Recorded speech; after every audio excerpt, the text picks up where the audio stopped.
അതായത് നേരത്തെ ഒരു കുറിപ്പ് ഇവിടുന്ന് വന്നിരുന്നു, പിന്നീട് ആ കുറിപ്പിനെ മിനിസ്റ്റർ ഒന്ന് തള്ളി പറഞ്ഞിരുന്നു. പിന്നീട് സുരേഷ് ഗോപി തന്നെ അത് നദ്ദയുടെ ഓഫീസിൽ നിന്ന് തന്നതാണെന്ന് അവിടെ വന്ന് സുരേഷ് ഗോപി തന്നെ പറഞ്ഞിരുന്നു. ആ കണക്ക് എപ്പോഴെങ്കിലും റെഫർ ചെയ്തിട്ടുണ്ടോ? ആ കണക്കുകൾ ശരിയാണോ? എന്താണ്? അല്ല, അത് ശരിക്കും വാർത്താക്കുറിപ്പായിരുന്നു. അല്ല, വാർത്താക്കുറിപ്പായിരുന്നോ? എനിക്ക് അറിയാത്തതുകൊണ്ട് ചോദിച്ചാ. അല്ല, ഒരു കുറിപ്പെന്നല്ലേ പറഞ്ഞേ, അത് ശരിക്കും വാർത്താക്കുറിപ്പായിരുന്നോ? അല്ല, ഇവിടെ സുരേഷ് ഗോപിയുടെ ഓഫീസ് തന്നെ അവൈൽ ചെയ്ത ഇതാണ്. അപ്പൊ അദ്ദേഹം പിന്നീട് പറഞ്ഞല്ലോ, ആരോഗ്യമന്ത്രിയുടെ ഓഫീസിൽ നിന്ന് കണക്കുകളാണ് കൊടുത്തത്. അല്ല, അപ്പൊ അദ്ദേഹത്തോട് ചോദിക്കാം. അല്ല, മിനിസ്റ്റർ പിന്നീട് അത് കണ്ടോ? ആ കണക്കുകൾ ശരിയാണോ എന്ന് ചോദിച്ചു. അല്ല, ഞാൻ വാർത്താക്കുറിപ്പ് എന്ന് നിങ്ങൾ പറഞ്ഞു കൊടുത്ത കേരളത്തിനെതിരെ കേന്ദ്ര ആരോഗ്യ മന്ത്രാലയം പറഞ്ഞു, ഒരിക്കലും ഒരു സംസ്ഥാനത്തിനെതിരെ ഒരു മിനിസ്ട്രിയും പ്രയോഗിക്കാത്ത വാക്കുകൾ അതിലുള്ളതുകൊണ്ടാണ് ഈ കുറിപ്പ് എന്താണെന്നൊന്ന് കാണാമെന്ന് വിചാരിച്ചാണ് പരിശോധിച്ചത്. അപ്പോൾ നിങ്ങളെല്ലാവരും ആണ് അത് റിപ്പോർട്ട് ചെയ്തിട്ടുണ്ടോ എനിക്ക് അറിഞ്ഞുകൂടാ. റിപ്പോർട്ട് ചെയ്തിട്ടുണ്ടാവുമല്ലേ? അപ്പോഴാണ് അതൊരു വാർത്താക്കുറിപ്പ് അല്ല ഒരു വ്യാജ കുറിപ്പാണെന്നുള്ളത് മനസ്സിലായത്. അത് ചോദിച്ചത് നന്നായി. അപ്പോൾ ശരിക്കും അതൊരു വലിയ ഒന്ന് ആലോചിച്ച് നോക്കിയേ, എത്ര അപകടകരമായിട്ടുള്ളൊരു സ്ഥിതിയാണ്. ഒരു കുറിപ്പ് വരുമ്പോൾ പറയാണ് ആരോഗ്യ മന്ത്രാലയത്തിന്റെ. ആരും ഓൺ ചെയ്തു? അദ്ദേഹത്തിന്റെ മന്ത്രാലയം ഏതാ? അത് അദ്ദേഹത്തോട് ചോദിക്കാം. നിങ്ങളുടെയൊക്കെ മാധ്യമ പ്രവർത്തന ചരിത്രത്തിലെ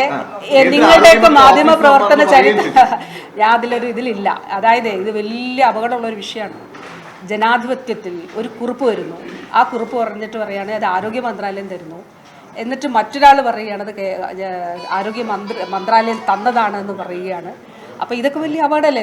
ഇതൊന്നും നിങ്ങളൊന്ന് ആലോചിച്ച് നോക്കിയാൽ. ഞാൻ മാധ്യമപ്രവർത്തകരുടെ മുൻപ് വളരെ മുതിർന്ന വളരെ പരിണിത പ്രജ്ഞരായിട്ടുള്ള മാധ്യമപ്രവർത്തകർ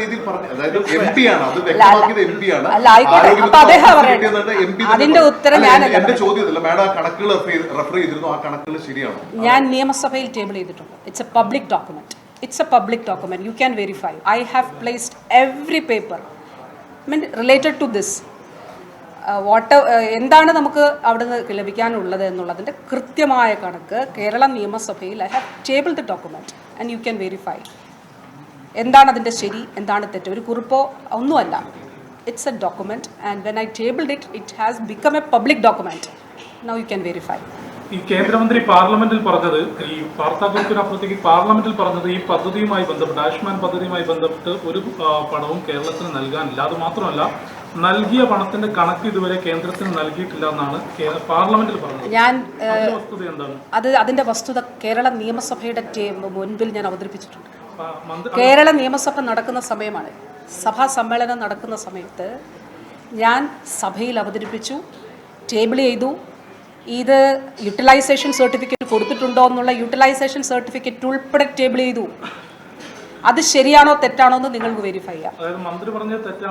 അല്ല, ഞാൻ പറഞ്ഞത് വളരെ കൃത്യമാണല്ലോ. ഞാൻ വെച്ച രേഖകൾ അതെന്താണ്? നിങ്ങൾ എന്തുകൊണ്ടാണ് അത് വെരിഫൈ ചെയ്യാത്തത്?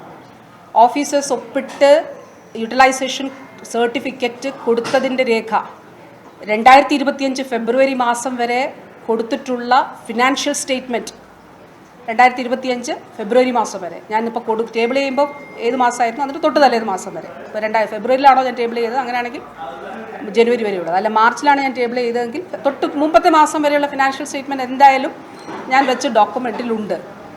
അത് വെരിഫൈ ചെയ്യാം എന്നുള്ളതാണ്. അത് വളരെ സുതാര്യമാണ്. അപ്പോൾ തീർച്ചയായിട്ടും ഞാൻ പറയുന്നത്, അഭ്യർത്ഥിക്കുന്നത് നിങ്ങളെല്ലാവരോടും, നിങ്ങളതിൻ്റെ സത്യം പരിശോധിച്ച് ആ സത്യത്തിനൊപ്പം നിൽക്കണം എന്നാണ്. എന്താണ് സത്യം എന്നുള്ളത് പരിശോധിച്ച് സത്യത്തിനൊപ്പം നിൽക്കണമെന്നാണ് എനിക്ക് അഭ്യർത്ഥിക്കാനുള്ളത്. ആ പേപ്പർ ഞാൻ പബ്ലിക് ഡോക്യുമെന്റ് ആണ്, അത് ദയവായിട്ട്